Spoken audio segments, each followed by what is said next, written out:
The Boston Bruins signed a promising young center to an entry-level contract, and current and former members of the team got together for two separate wedding parties over the weekend. We're going to talk about all that and more on today's episode of Locked On Boston Bruins. You're Locked On Bruins, your daily podcast on the Boston Bruins.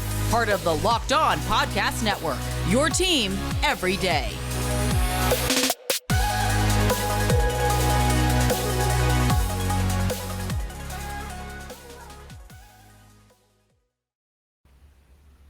What is up, Bruins fans, and welcome back to the Locked On Boston Bruins podcast. I'm your host, Ian McLaren, and this is a daily show where we discuss all things Spoke to Be, as well as take a look around the NHL. Today is Tuesday, August 2nd, and I want to thank you so much for making Locked On Bruins part of your day every day, free and available wherever you get your podcasts. That includes audio, podcast apps, as well as YouTube. Please do search up Locked On Boston Bruins and hit that subscribe button so that you never miss a thing. If you're on Twitter, you can find the podcast at Locked NHL Bruins, and you can find me, my dad jokes, hockey tweets at Ian C. McLaren. Today on the podcast, we're going to talk about Brett Harrison of the Oshawa Generals signing his entry-level contract. Look at the fun that was had by some Bruins, past and present, at two separate weddings over the weekend, as well as bring you some news and notes from around the NHL. Let's start with Brett Harrison, shall we? On Monday, August 1st, Boston Bruins general manager Don Sweeney announcing that the team has signed Brett Harrison to a 3-year entry-level contract with an annual NHL cap hit of $859,167. The 19-year-old skated in 65 games for the Generals of the Ontario Hockey League this past season. 27 goals, 34 assists for 61 points, just shy of a point per game average. He added 4 goals and 3 assists in 6 playoff games. Harrison, of course, was selected by Boston in the 3rd round, 85th overall, at the 2021 NHL entry draft. Now, it's been a pretty eventful summer for Brett Harrison.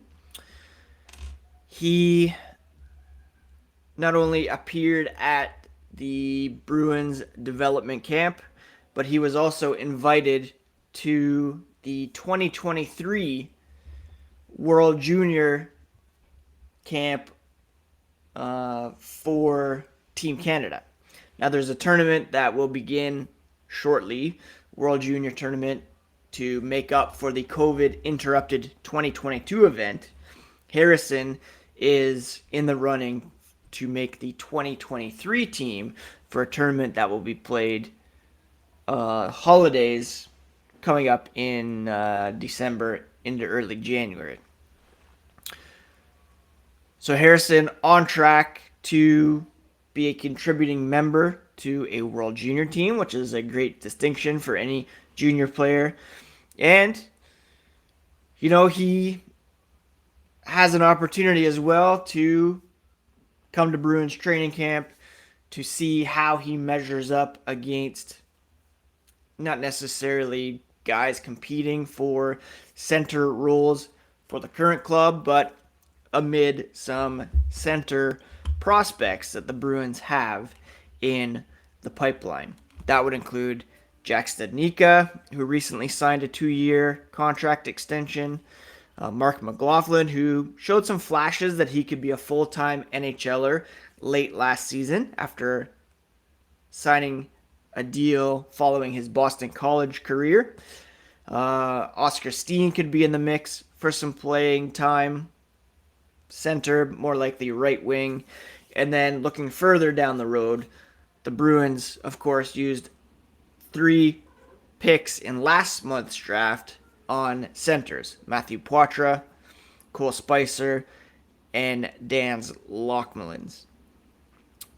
So Harrison, grouped with that former group of centers, Poitras, Spicer, Lockmullins, as guys in the pipeline, not yet ready to challenge for an NHL spot. Certainly still probably going to be in the OHL this coming season, playing for Team Canada. But the Bruins like what they see enough to offer him that entry-level deal, which is a good sign for his development. Now, when it comes to who's actually playing center, of course, the Bruins remain hopeful they'll resign Patrice Bergeron, possibly David Krejci.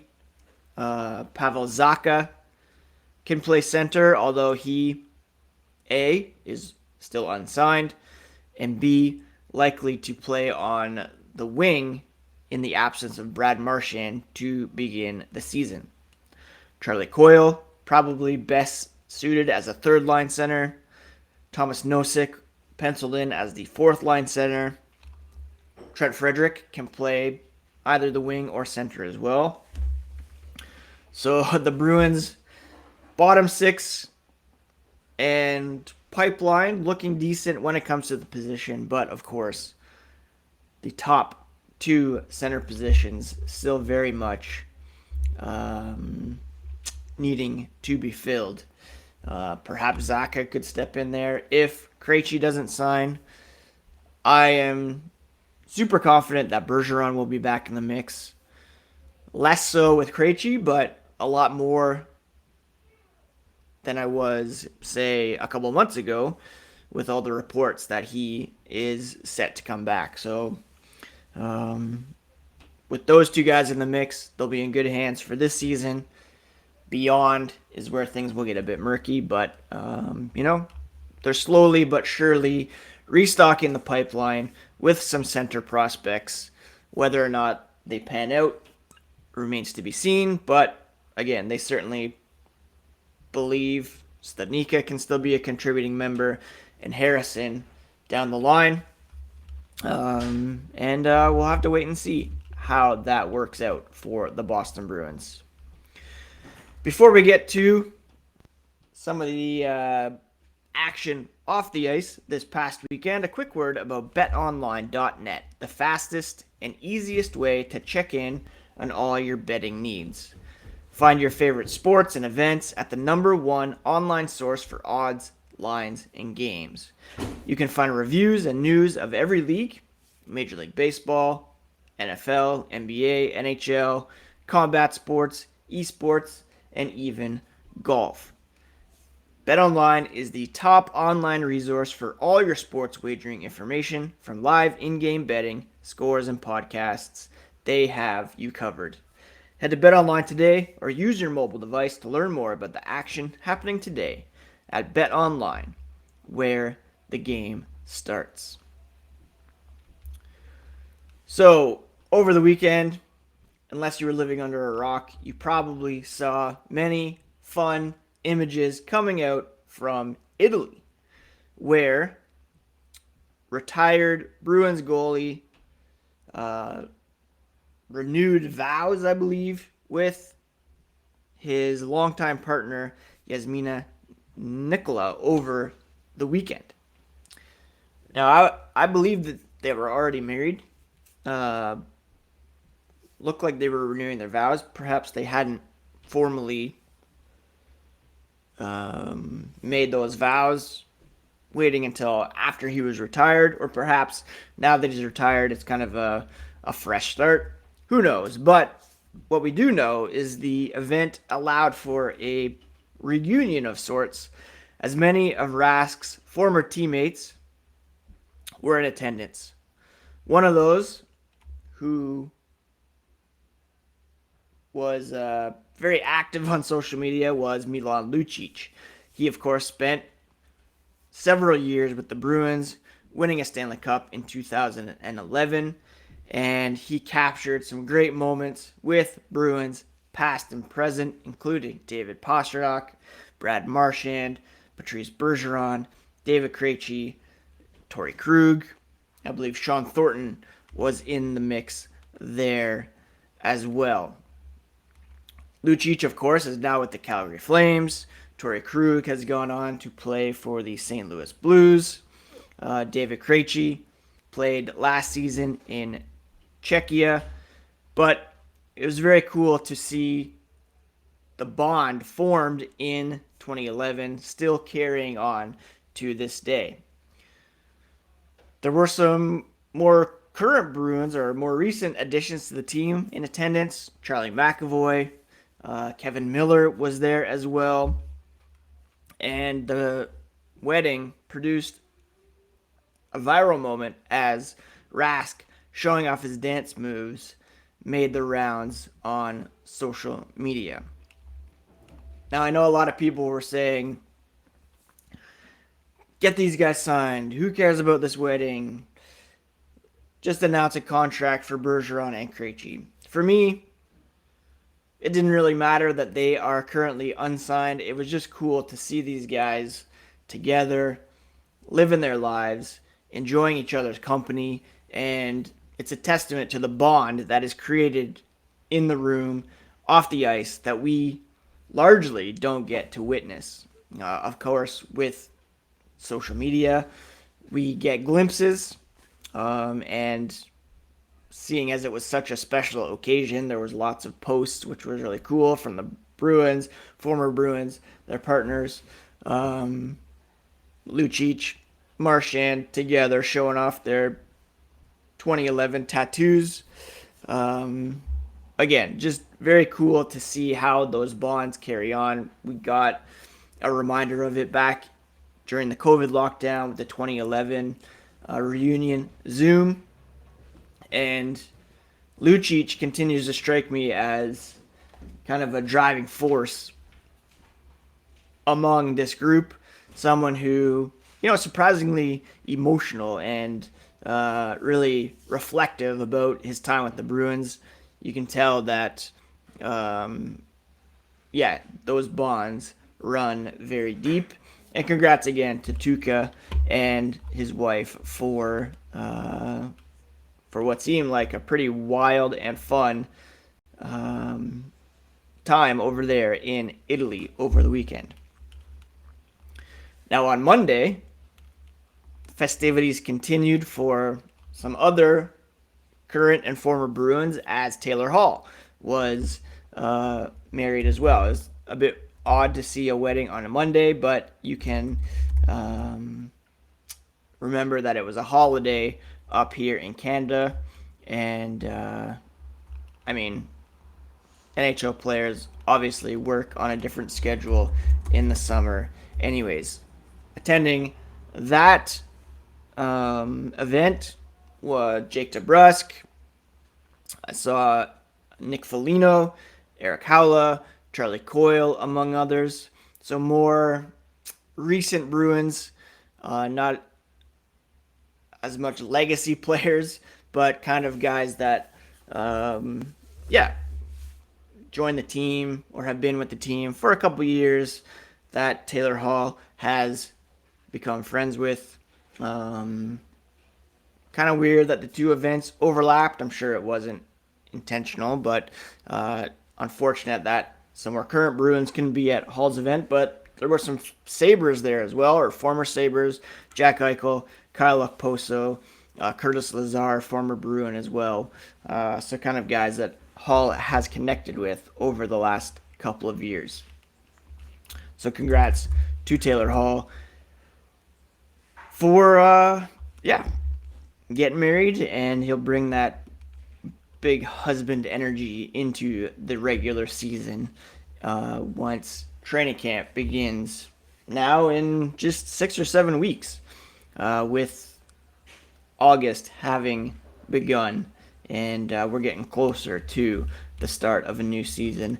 Thank goodness we can talk about actual hockey instead of hockey player weddings.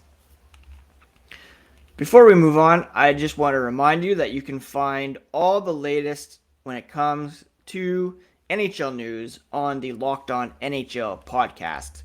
Locked On experts give you a daily 30-minute podcast on all things hockey all year long. Stay up to date on everything in the hockey world. Locked On NHL, your daily 30-minute hockey podcast. And thank you again for making Locked On Bruins part of your day every single day. Around the hockey world, it is believed that Nazem Kadri could soon be joining the New York Islanders. It's believed that he will sign a deal around $7 million annual cap hit. They have around $11 million in cap space, but they do have to sign restricted free agent defenseman Noah Dobson and Alexander Romanov, who was acquired from the Montreal Canadiens. They're apparently shopping Josh Bailey, who carries a $5 million cap hit, and winger Anthony Beauvillier, goaltender Semyon Varlamov have also apparently been floated in trade rumors. So, looks as though Nazem Kadri, on his way back to the Eastern Conference, reunited with former Toronto Maple Leafs general manager Lou Lamoriello. When it comes to the Boston Bruins, Kevin Paul Dupont of the Boston Globe pondering how the Bruins could free up some salary cap space to sign Zacha, Bergeron, Krejci. Obviously, they'll get some wiggle room by placing Brad Marchand and Charlie McAvoy on long-term injured reserve, but they'll have to make room for those guys once they're ready to return to the lineup. KPD suggests, and it's something I suggested as well, that Craig Smith could be on the way out, carries a $3.1 million cap hit for the coming season, can become a UFA next summer. The Bruins are light on the right side, with Jake DeBrusk playing on the top line, followed by David Pastrnak, Smith. You had Lazar on the fourth line. You could put Oscar Steen in the lineup, perhaps give Fabian Lysell a look to begin the season. There are some cheaper options available, aka Phil Kessel, which would still be fun to me. But Craig Smith certainly could be a guy who could be on the move because he doesn't have any trade protection. And he could interest clubs seeking an experienced middle six winger. They might have to sweeten the deal, which could be somewhat prohibitive. Matt Grzelcyk, KPD notes, could also be a trade candidate. He's signed through 2023-24, $3.67 million AAV. The Bruins, of course, need to shed some cap space and are perhaps waiting for a decision on Zacha before broaching the Bergeron Krejci deals. They need to know, A, how much he's going to make this coming season, B, if it's going to be a multi-year contract that carries into next season, and ideally what David Pastrnak will be paid next season as well, because if they're going to pay overages for Bergeron and Krejci, then those will carry into next season. They can give them base salaries with bonuses, and those bonuses come off of next year's cap hit, as a reminder. Finally, the Bruins lost a member of their hockey operations team as Scott Fitzgerald, hired by the Sharks as their new director of player personnel. Fitzgerald had been with the Bruins for about 15, 16 years. He was their chief college scout. The Bruins have drafted and signed NCAA talent, scouring the market for college free agents in recent seasons, and could be a significant loss because there have been some good players even to last year. Mark McLaughlin, Georgi Merkulov, defenseman that was acquired from the Arizona Coyotes. His name escapes me at the moment. Yeah, some great work that was done by Michael Callahan was the guy. Done by Fitzgerald, and we wish him the best as he moves on to San Jose. That's it for today's episode of Locked On Boston Bruins. Again, through August, be doing 3 episodes per week. So subscribe so that you will get your episodes deposited automatically into your feeds. Hope you're all doing well. Take care of yourselves, friends. Take care of each other. And we'll talk to you again soon here on the Locked On Boston Bruins podcast, part of the Locked On Podcast Network, your favorite team every single day.